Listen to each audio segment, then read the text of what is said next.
Comment rendre nos présentations PowerPoint plus vivantes grâce aux animations? C'est ce que nous allons voir ici. Alors il faut savoir tout d'abord que chaque objet dans PowerPoint peut être animé. Par objet, j'entends les zones de texte, images, formes, icônes et bien d'autres. Mon objectif ici, c'est de faire apparaître mon image, apparaître ma forme et ensuite faire disparaître ma zone de texte avec le titre.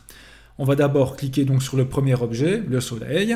Je vais ensuite dans l'onglet Animation et là je vois que j'ai plusieurs animations disponibles, mais je vous conseille toujours de cliquer sur le petit bouton en bas à droite dans Autres pour avoir plus de choix et pour voir les différentes catégories. Nous avons tout d'abord la catégorie animation d'entrée ou d'apparition. Là c'est très simple, l'objet n'est pas présent au départ sur la diapositive mais apparaît ensuite. Je vais passer à la troisième catégorie qui est le contraire, animation de sortie ou de disparition. L'objet est présent au départ sur la diapositive et puis disparaît. La deuxième catégorie, ce sont les animations d'accentuation ou d'emphase selon la version d'Office que vous utilisez. Là, l'objet est présent au départ, est toujours présent à la fin, mais subit une modification, un changement. Et enfin, nous avons les animations de mouvement, où là l'objet se déplacera, mais je ferai une vidéo en particulier sur cette catégorie un peu plus loin dans cette playlist.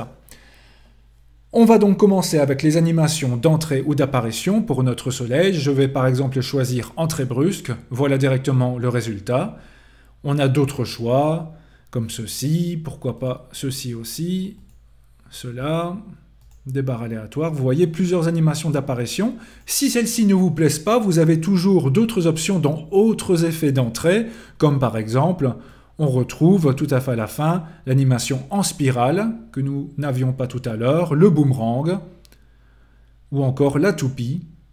Voilà, si cela vous plaît, je vais garder spirale pour cette fois. OK.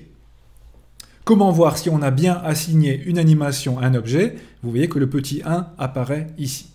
Ensuite, je vais prendre mon nuage, une autre animation d'apparition, par exemple rebondir, voilà, ce sera parfait. Et ensuite, comme je vous ai dit tout à l'heure, mon but est de faire disparaître le titre qui est bien présent au départ, mais qui disparaîtra ensuite. Et donc là, je vais aller dans la troisième catégorie, sortie, et par exemple prendre ceci. Voilà. On teste cela en plein écran grâce à l'aperçu. Le petit bouton ici, par exemple, diaporama en bas à droite. Donc voilà ce que l'on a au départ. Je clique une première fois, le soleil apparaît. Je clique une deuxième fois, le nuage apparaît. Je clique une troisième fois, le titre disparaît comme je l'ai demandé. Tout va bien. Et comme vous pouvez le voir, petit 1, petit 2, petit 3 qui vous indiquent dans quel ordre vont se faire les animations. Alors ensuite, deuxième cas. J'ai trois objets ici, mais cette fois, je veux les faire apparaître en même temps. Alors, je clique sur le premier objet, je choisis une animation d'apparition, le deuxième, une autre animation d'apparition, le troisième, encore une autre animation d'apparition. Et là, alors, au lieu de choisir démarrage au clic, je vais modifier cela. Alors, comment faire ? Donc le premier reste le premier, je vais cliquer sur le deuxième. Et au deuxième, je vais lui dire démarrage avec la précédente. Et remarquez, tout à l'heure, le petit 2, maintenant, il est devenu petit 1 comme le premier puisqu'ils apparaîtront en même temps. On s'occupe de notre troisième objet, je clique dessus, je mets aussi démarrage avec la précédente, petit 1, petit 1, petit 1. On va tester cela en plein écran, aperçu. Je clique une seule fois, et les trois objets apparaissent en même temps, comme vous pouvez le voir, avec des animations différentes, bien sûr, puisque je les ai choisis ainsi. Donc ça peut être très intéressant pour faire apparaître plusieurs objets, et ce, en même temps. Ensuite, autre cas que l'on peut avoir, voilà ici un petit quiz que vous pouvez présenter à votre public. Donc ici évidemment la réponse à la question est fabuleux, vous êtes tous fabuleux, nous sommes d'accord. Alors mon but ici sera de faire en sorte que quand je cliquerai, la bonne réponse apparaîtra et que l'on comprenne aussi que les deux autres réponses sont mauvaises. Donc je vais colorier en jaune la bonne réponse et je vais rendre les mauvaises réponses rouges. Alors pour cela, je vais utiliser donc la deuxième catégorie, ce sont les animations d'emphase ou d'accentuation. Donc je clique ici d'abord sur ma bonne réponse, d'accord? Je vais choisir dans accentuation, nous avons donc plusieurs couleurs, couleur du trait, couleur de remplissage, ah ça me plaît, je vais choisir couleur de remplissage, et ensuite dans option de l'effet, je vais choisir la couleur, c'est-à-dire le jaune. Voilà, je vois directement ce que cela donnerait. Très bien. Pour les autres, eh bien, je veux que se colore en rouge, donc je clique sur celui-ci, je vais mettre couleur de remplissage, et ce sera donc bien le rouge. Même chose pour celui-ci, couleur de remplissage, et ce sera bien le rouge aussi.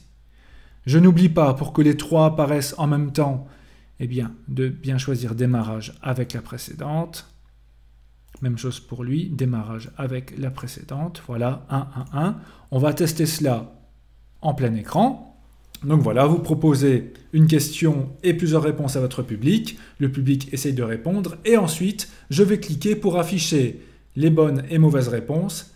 Et voilà, comme vous pouvez le voir, à quoi servent les animations de ce type. Donc les objets sont toujours présents, mais subissent une modification.